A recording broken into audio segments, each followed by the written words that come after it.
વિંછિયાના ઓરી ગામે પિતાના ખૂનનો બદલો લેવા યુવક પર ઉપરા છાપરી છરીના ઘા માર્યા.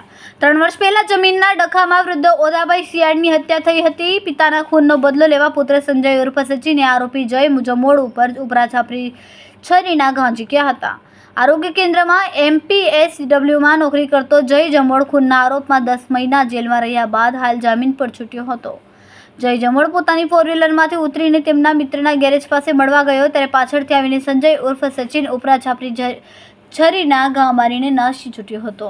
પીઠના પાછળના ભાગમાં, ખભાના ભાગે તેમજ હાથ અને કાંડાના ભાગમાં છરીના ઘા વાગતા જય જમોડ બેભાન થઈ ગયો.